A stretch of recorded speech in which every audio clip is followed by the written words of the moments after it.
Hey, what's going on, guys? What I didn't mention in the video that you guys are about to see here is that instead of finding your motivated sellers first, you can actually reverse this process and find your cash buyers first. Find out what they're searching for and then go out and find your motivated seller that fits that buyer's criteria, so that way you can kind of shorten that process between finding the property and getting it sold. So let me go ahead and kick it into myself so we can start this video. Hey guys, what's going on? This is Brian with the Wholesaling Playbook, and today we're going to do a step-by-step guide on how to wholesale a house from A to Z so that you can go ahead and get paid. But before we get started, make sure you subscribe, like, and comment on this video here so that way you can also be notified of every time that I go ahead and release a brand new video out to you guys. So let's go ahead and get started on this video. Alright guys, so when wholesaling houses, what's the first thing that we need to do? Well, we need to find a motivated seller.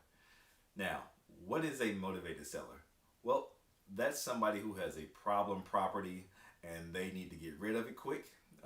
They could have inherited this house. This house could be vacant. They could be a tired landlord. Whatever that situation is, they are motivated to get rid of this house, and this is where you come in to help them and be that problem solver for them. Now that we have that motivated seller calling us, it's time for us to go and negotiate the price. That's step number 2. So what is the price that we negotiate? Well, that price is going to be anywhere from 20 to 50% of the ARV. And the ARV is the after repaired value. So we're going to negotiate a price based off the comps that we have ran in that neighborhood, anywhere from 0.5 miles to 1 mile around that area.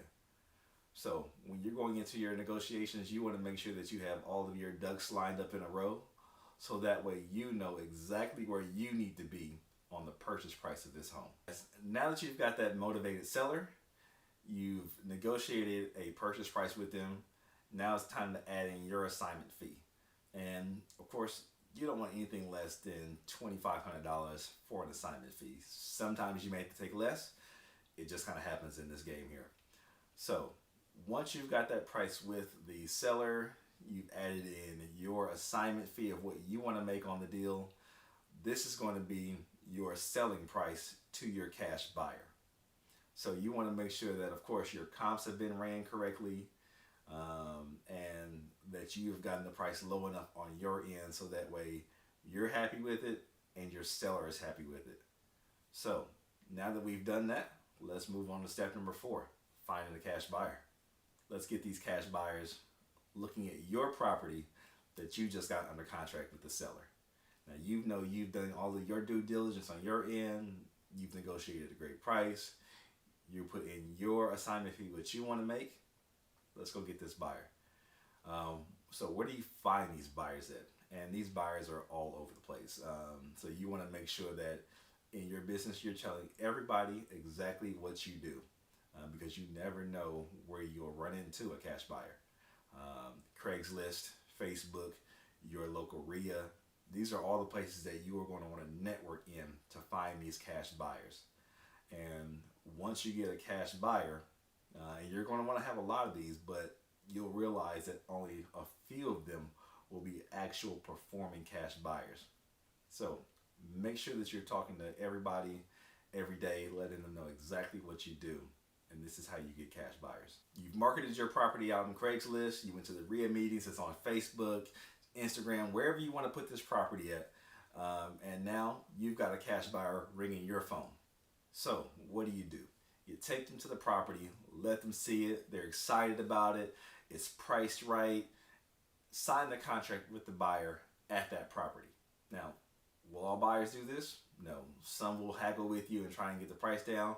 But this is where you want to make sure that you have your assignment fee high enough so that if the price has to come down on the property, that you don't take a huge haircut on that deal.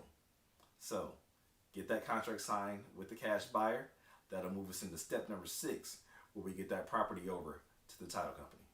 Now that you've got that contract with the seller, you've got that contract with the buyer, you've got the buyer's earnest money deposit, it's time to get these things to the title company or your closing attorney. So once that happens, They get all that paperwork. They're going to go through, do everything on the back end. You don't have to worry about any of that information because that's what they do for a living. But the one thing you are going to want to make sure you do is to stay up with them and make sure that everything is going smoothly in that process. Now, why is this? Because if the seller doesn't hear anything from you, they have no idea what's going on in that process and they think you may have flaked out on them. And the same thing may happen with your buyer. So you don't want anything of that nature to happen because you want to close this deal so you can get paid. So make sure that you keep in contact with the seller and the buyer throughout this entire closing process.